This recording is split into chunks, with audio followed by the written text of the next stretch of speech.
Hi, I'm Tom Orr, and this is Village Connect. Welcome to this session. In today's passage, I want you to read Genesis chapter 25. Begin with verse 7 and read through verse 11. When you have finished that, come back and we'll get the conversation started.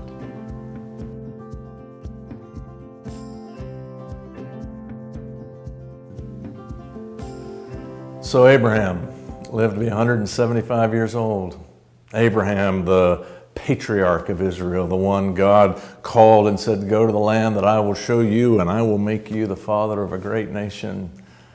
Abraham was faithful, and he lived to be 175 years old, and now his sons come to bury him. Now, in this passage, there doesn't seem to be a lot there at first glance. That's often the way it is at funerals. You often can't see everything that's going on in a funeral, but these are two sons, and they've gathered to bury their dad, and boys being boys and fathers being fathers, you know there can be some complication in that, and that was certainly true for this family. Ishmael was there.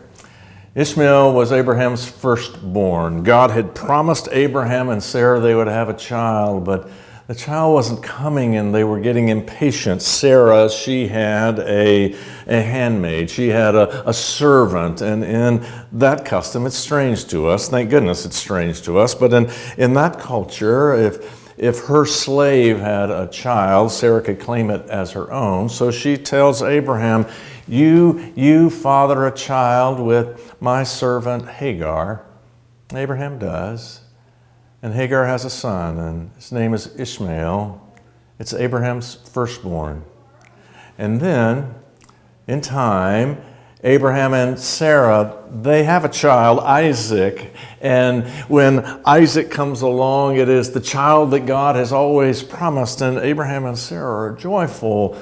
But now the presence of Ishmael is complicating, and Sarah tells Abraham, you need to send him away.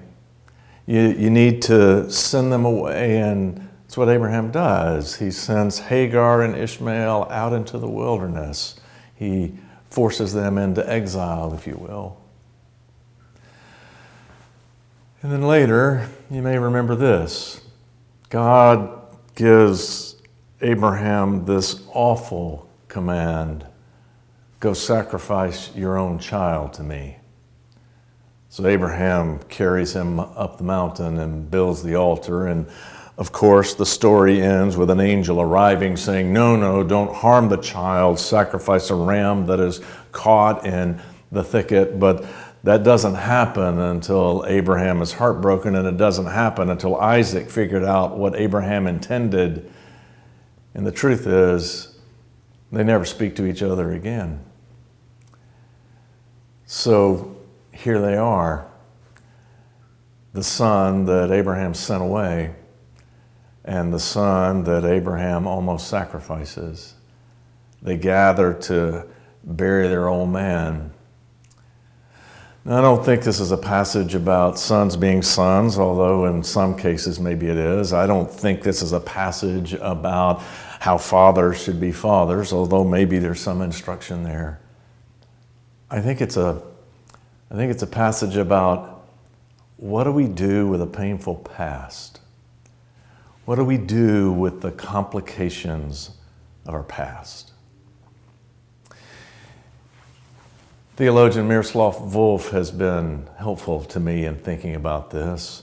Volf grew up in the Soviet Union. He was a Christian, and he was married to an American woman, and so he was viewed as a national security threat, and he was interrogated. He was part of the Red Army, but he was interrogated. He said he was never physically tortured, just aggressively questioned, and it tormented him, it intimidated him, it injured him.